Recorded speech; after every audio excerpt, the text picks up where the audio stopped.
ফ্রেমে বন্দি কোনো ক্যামেরায়, গ্রীষ্মের পরন্ত বিকেল তুমি, অথবা বর্ষা আকাশে মেঘের আদলে লুকিয়ে থাকা ওই রোদ তুমি।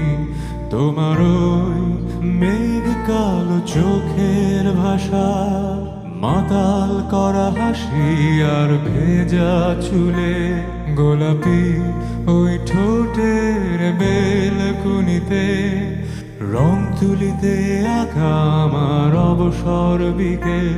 সব তুলনা